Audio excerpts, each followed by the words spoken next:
Vaya. Om Namo Bhagavate Vasudevaya. Om Namo Bhagavate Vasudevaya. So, Hare Krishna devotees, wanted to seek the blessings of Radha Mata, Radha Shamsana, Krishna, Balaram, Bal Gopal, Nastingadev Bhagavan, Go Nitai Shil, Srimati Tulsi Devi, Haridas Thakur, Guru Parampara Srila Prabhupada, Guru Maharaj, and the assembled devotees. So, in the last canto, there was a lot of talking about different yoga, Sankhya Yoga, Stanga Yoga by Kapil Dev, and then he concluded with Bhakti Yoga. So, I wanted to focus in on Bhakti Yoga because it is so important and we can try to understand how important. Srimad Bhagavatam repeatedly emphasizes that Bhakti Yoga is the best path that reconnects the conditioned living entity to the Supreme Lord Krishna. So Bhakti Yoga is what connects us with the Supreme. The supremacy of Bhakti Yoga over other paths such as Astanga Yoga, Jnana Yoga, in uplifting the soul is repeatedly established in the Bhagavatam. So this is why I thought let's spend a bit of time on what is Bhakti Yoga and why is it so important. The following is a list of selected verses from the third canto. So we're just looking at the third, that glorify the path of Bhakti, categorized into various sections. Only the themes of the verses are given so that we appreciate them at a glance. So what does Bhakti award? It gives us the abode of the Lord. Like, for example, devotees with serious attitude attain Vaikuntha. It elevates one to the highest perfectional stage. The Lord takes them beyond birth and death. So these are all different references in only the third canto. So this is just the third canto, talks so much about Bhakti Yoga. They all do, but I just wanted to analyze third canto. Devotees don't have desire for Satyalok, Astasiddhis, or even Vaikuntha, but still the Lord awards them his own abode. So that's one. Get the abode of the Lord. Liberation. In spite of the unwillingness, devotees attain liberation without separate endeavor. Like we were saying, £50 note already includes £20, £10, £5, etc. It makes it possible to advance in knowledge and detachment as well as in self-realization.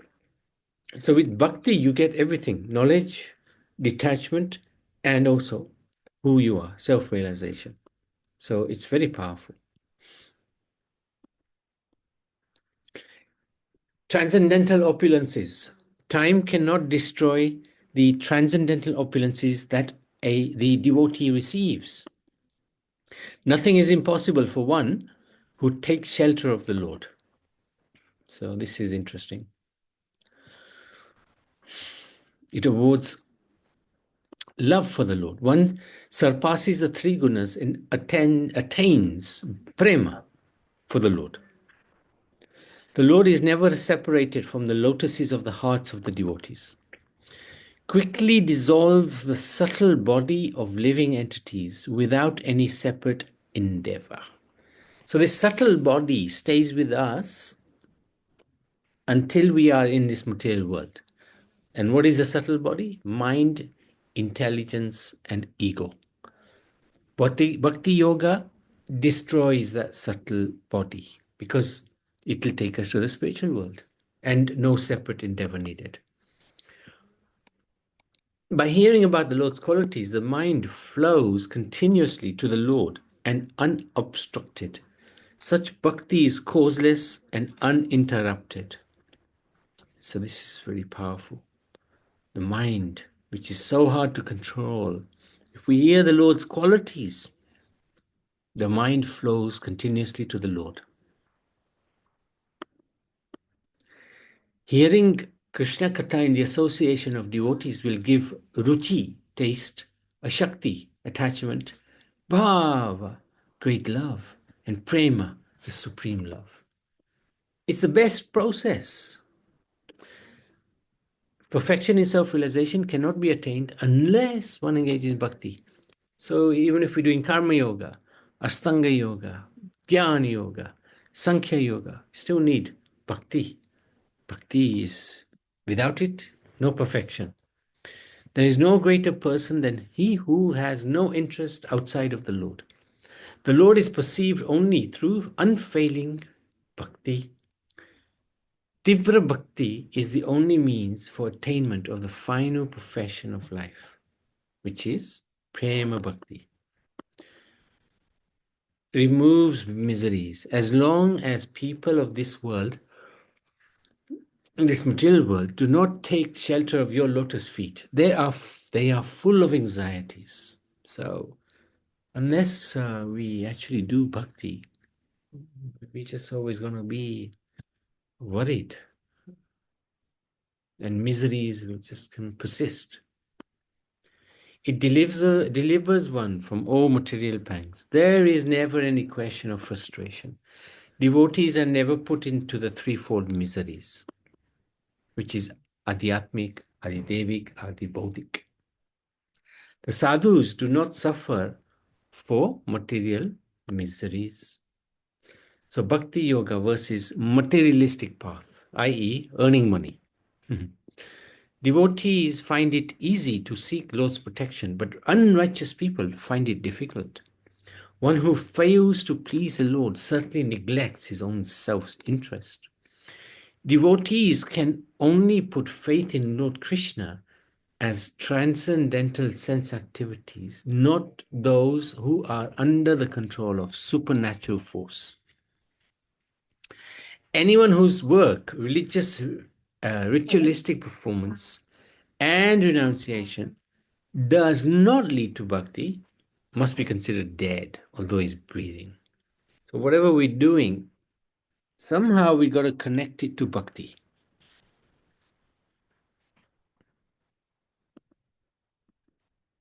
Okay, bhakti yoga versus Astanga yoga. So Astanga yoga is like the sitting postures and breathing postures. Astanga yoga requires bhakti as the element of success.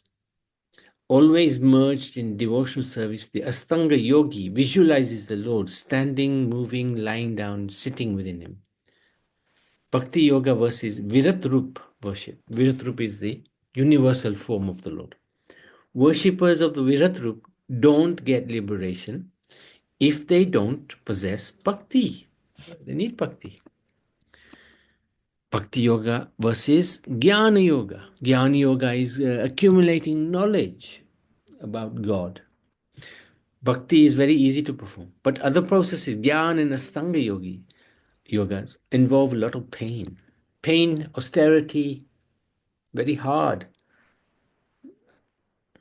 The four Kumaras transform from impersonalism to personalism by smelling the aroma of tulsi from the Lord's lotus feet.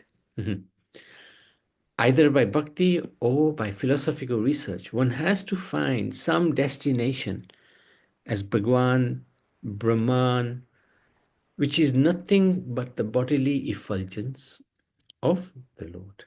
So Brahman is just the effulgence of the Lord, the sunshine from the sun.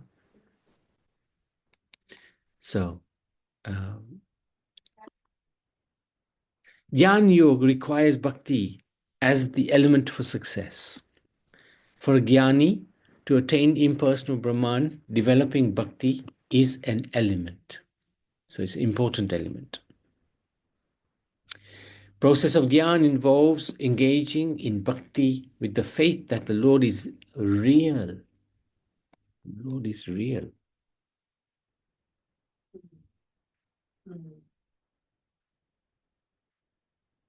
Bhakti versus impersonal liberation.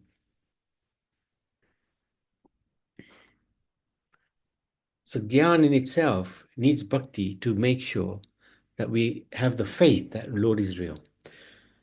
So bhakti versus impersonal liberation. Bhakti performed without motive on a spontaneous level, bhav, is superior to liberation. So all these are the references where in the third chapter you can find these things. Devotees never desire to become one with the Lord. Devotees don't accept the five kinds of liberation, even though they are offered by the Lord. So that's all about bhakti. You can see how Hare, important. Hare Krishna, Yes, Prabhuji. yes, Prabhu. Can you just reverse the place, please? Yes, yes. This one? Yeah, this one. I want to just make sure.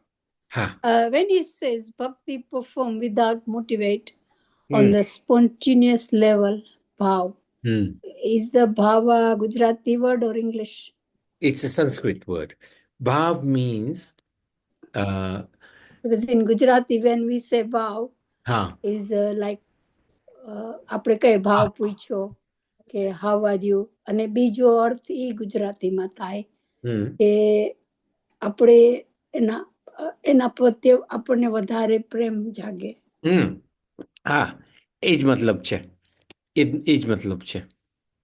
That's correct. That's correct. Okay. That's correct. Yeah. But it's the when he said bhav, I thought, I mean, this is Gujarati, but then you said it's a Sanskrit word. It sounds good, but what you just said, the second bit, that's exactly what bhav is. Okay. Thank you. Thank you. Thank you so much. Hare Krishna, Prabhuji. Thank you. So, Canto 4, the creation of the fourth order. But before we go there, let's have a quick look at Canto 1 and 2. What did we do? The first two cantos of the Srimad Bhagavatam are considered to be the Lord's lotus feet and form the prelude to the rest of the scripture by introducing us to its key philosophical concepts and also important people like Parikshit, Maharaj, Sukadev.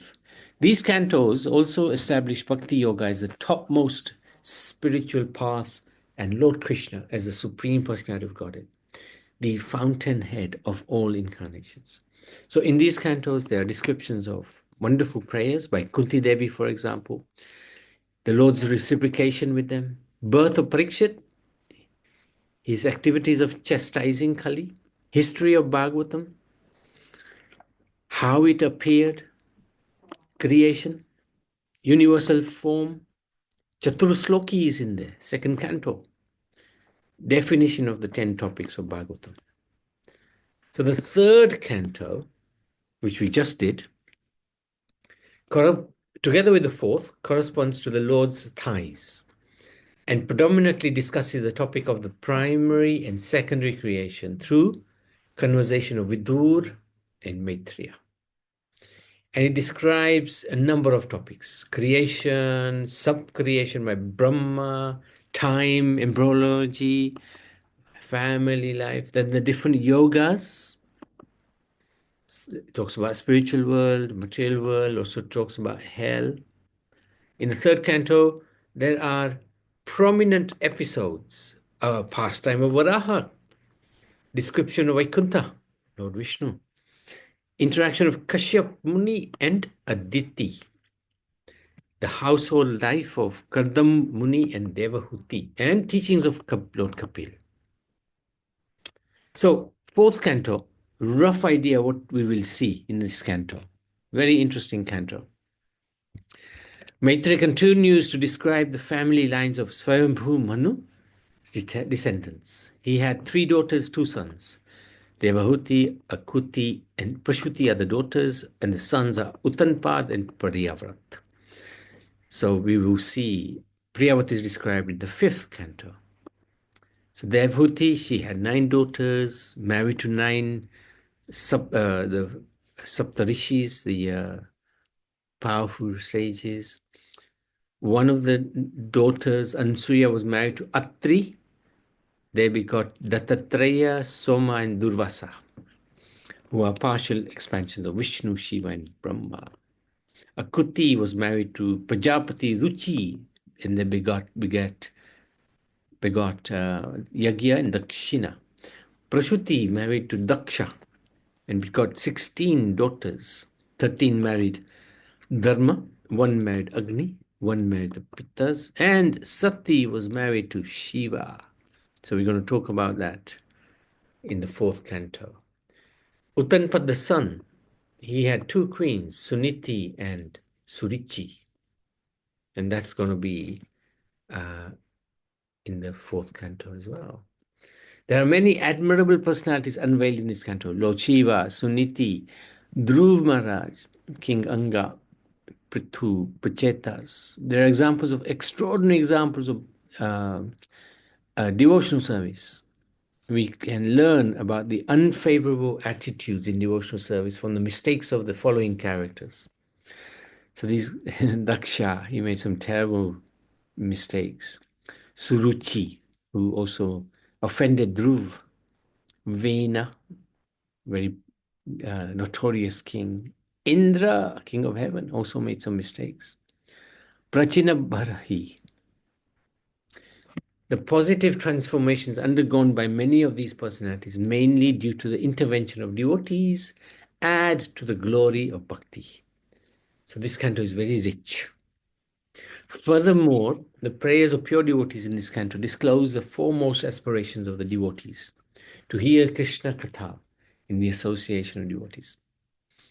By rejecting heavenly enjoyments and impersonal liberation, which are the result of the process of karma and gyan yoga, respectively, such prayers once again establish the superiority of bhakti.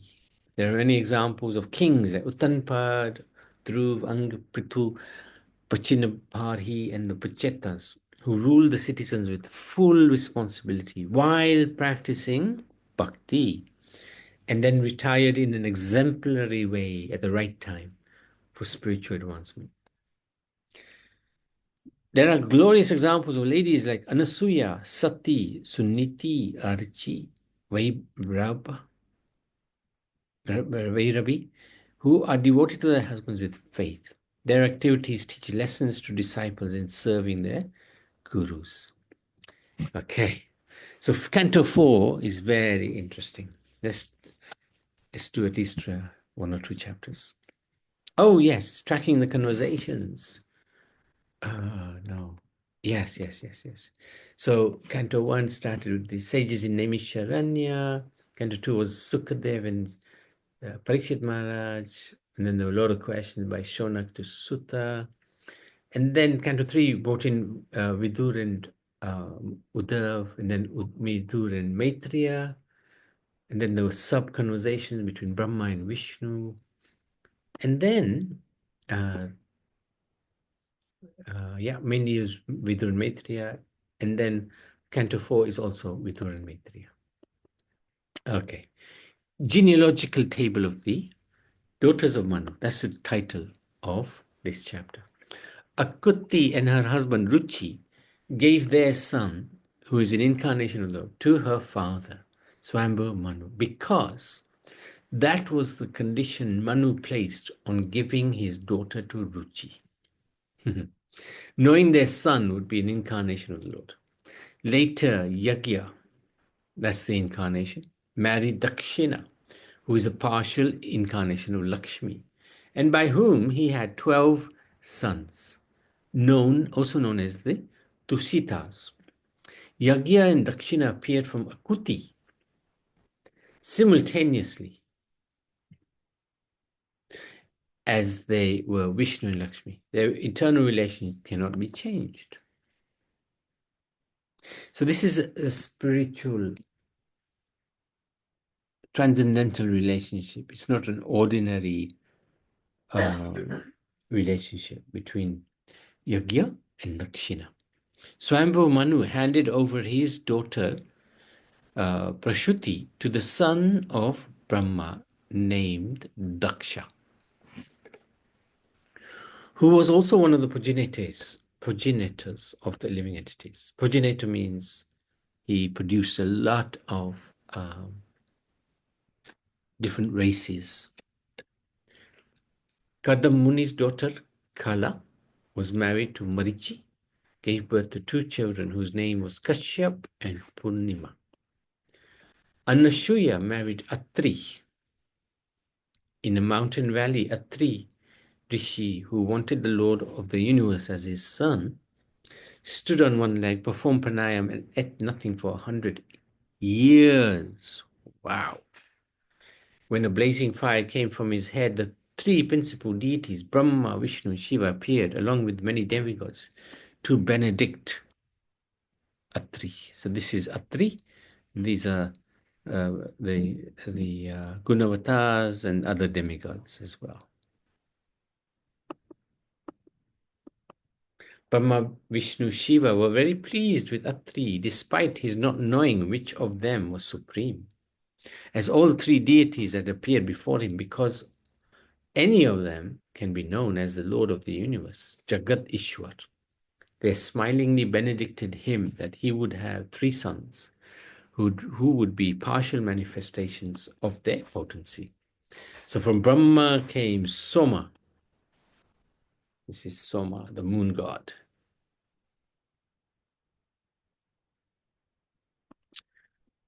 From Vishnu came Dattatreya.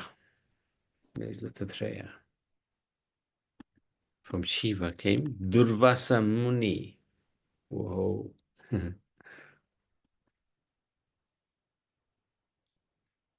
These are children of Atri and Ansuya. So, sages, children.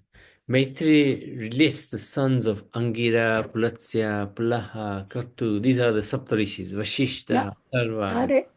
Hare Krishna, Yes. Prabhuji. Yes. Because I said I better ask you now. Sometimes I forget. No problem. When these three sons were born, but in the picture we see one person and three head. Oh, this one is Dattatreya. Yeah, he's unique. But when you said three sons were born, were they born separate? Separate, yeah. This is Soma. This is Dattatreya. And this is Durvasa. They're separate. All right. Thank you. Yeah. Hare Krishna, Prabhuji. Thank you.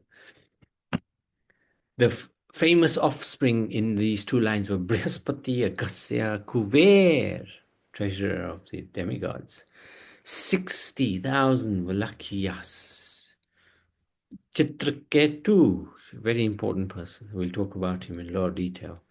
Markandeya Muni, Sukracharya, Ravan, and Kumkan.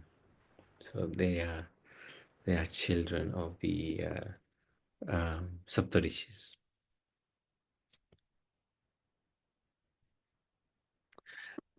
Children of Prashuti and Daksha. Daksha had 16 daughters. 13 were married to Dharma, 1 married Agni, 1 married the Pitas, and Sati married Shiva. The most famous children from these unions were the sages Narnarayan, incarnation of the Lord, born of Murti and Dharma. This is Narnarayan Rishi. He's still living in the Himalayas. The appearance of these sages caused great joy and peace in the world. The demigod showered flowers, sang and offered prayers as Krishna and Arjun. They appeared in the Yadu and Kuru dynasties. The latter two are not expansions of Narnarayan, but Narnarayan were present within them.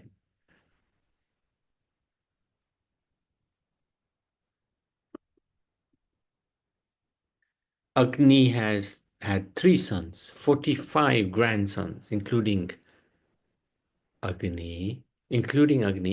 They were all fire gods who are beneficiaries of oblations at sacrifices. The Pitas had 2 daughters who were expert in transcendental and Vedic knowledge.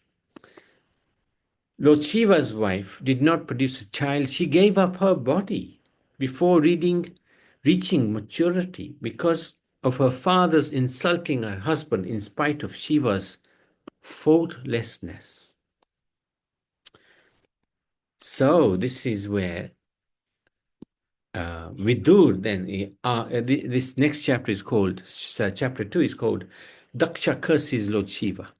So Vidur, he was surprised when the last comment was made by Maitreya. He asked, what did Daksha do? He inquired, how could Daksha be inimical to the gentle, non-envious, peaceful, and greatest of the Devatas, Lord Shiva, which could cause Sati to give up her life? Maitreya explained that at a great sacrifice organized by the leaders of the universe, Daksha, the leader of the Prajavatis, entered the august assembly. Now remember, Daksha is the father-in-law of Shiva. His daughter Sati married Shiva.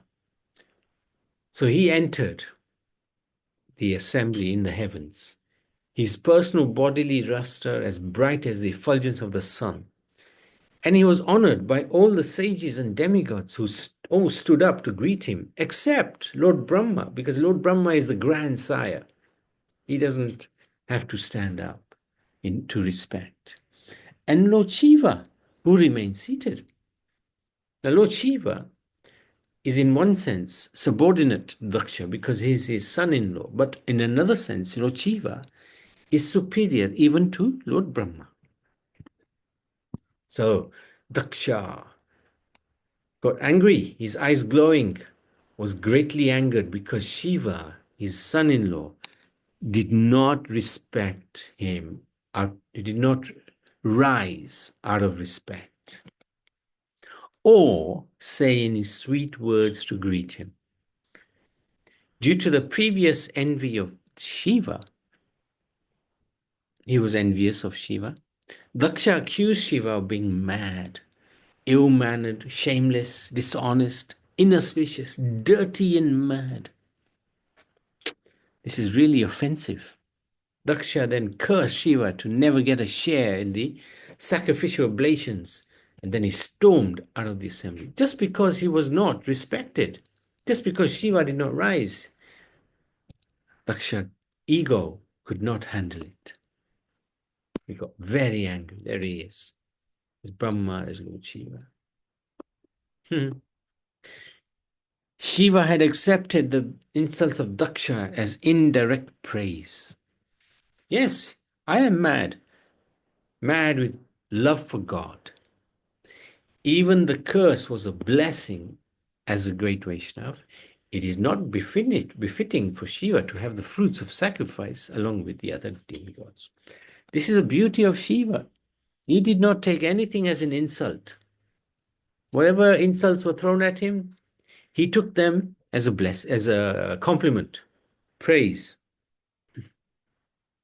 Only the Lord can do this. Anyway, however, Nandishwar, one of Shiva's main associates, was furious at Daksha's behavior and that of the Brahmin priests. Because the Brahmin priests, they didn't say anything. They tolerated Daksha's insults of Shiva. So he cursed them. He said, Daksha, you're too attached to sex life. You will get a head of a goat in the future.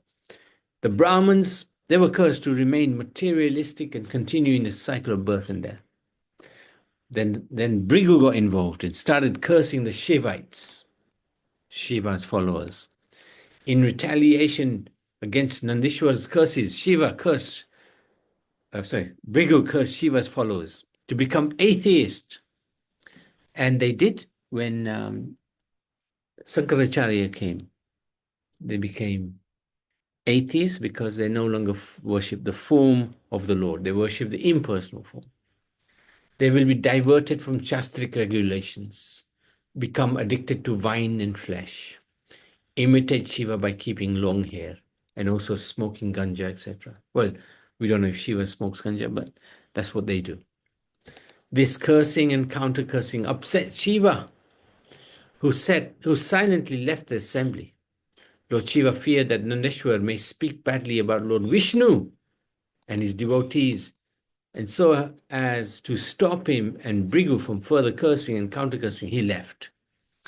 In spite of the absence of Daksha and Shiva, the other Prajapatis performed the 1,000-year yajna and took their baths at the confluence of Yamuna and Ganga afterwards.